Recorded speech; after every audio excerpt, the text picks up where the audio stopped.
Sri Lanka's health system, which operates on taxpayers' money and is designed to protect the lives of the people, is now doing the complete opposite by endangering their lives. The government is now attempting to silence the electronic media that exposes such events. The government has now proposed that electronic media be regulated through a commission nominated by the president. Provisions are included in the proposal to revoke media licenses, arrest journalists and impose fines on them. The parliamentarians of the ruling party are making greater attempts to pass this bill in parliament.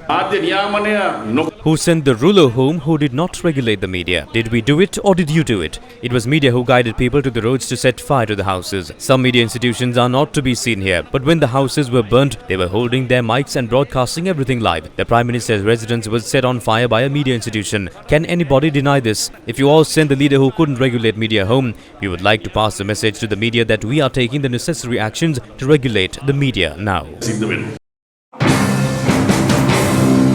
The former Minister of Foreign Affairs G.L. Peiris views media regulation as an act of tarnishing the reputation of Sri Lanka internationally. Several international criticisms harm the reputation of Sri Lanka, especially the human rights violations. Now that the situation is worsening because of certain acts of the government to suppress the media, the 53rd session of the Human Rights Council commenced today in Geneva, and this will be directed to their attention. We can't avoid it. It will leave a black mark on the reputation of Sri Lanka on all international platforms. It is clear that the government is trying to bring out the Broadcasting Regulatory Commission Act to crack down on media freedom. The ministers of the government are constantly stressing out that this is not an act and it is just a series of proposals. It is not the truth. Here is the act. They have already drafted this act.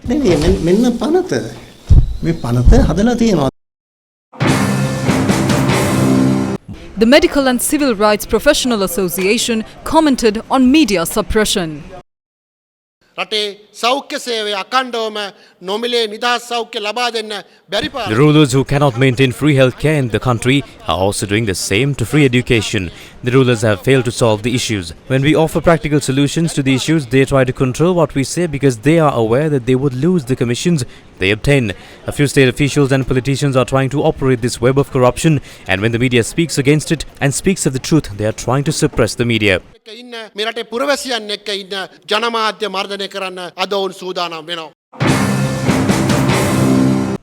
The People's Tomorrow movement also commented on the proposed Broadcasting Regulatory Commission. Ranil Wickremesinghe මතක තියාගන්න ඕන අංක 1ට.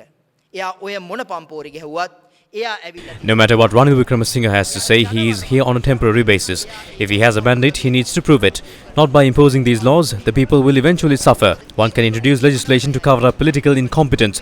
However, that will impact the future. දුර්වලතා වහගන්න අනපනත් ගේන්න පුළුවන්. හැබැයි ඒවා අනාගතයටත් මේ රටට බලපෑම් ඇති කරනවා. මේ කරන්න හදන්නේ ආණ්ඩුව විසින් ජනතාව තොරතුරු දැන ගැනීම වාරණයට ලක් කරන්න හදනවා. ඔය මොන The government is trying to regulate the flow of information to the people. No matter how you say, you will be exposed. How can you create an independent commission with officials who want benefits? The Broadcasting Regulatory Commission Act is a way of suppressing the right to information. සභා ස්වාධීන ආයතන බිහිවෙන්නේ මේ ගහන්නේ විකාශනාධිකාරී පනත හරහා මිනිස්සුන්ට තොරතුරු දැන ගැනීමට තියෙන අයිතියට.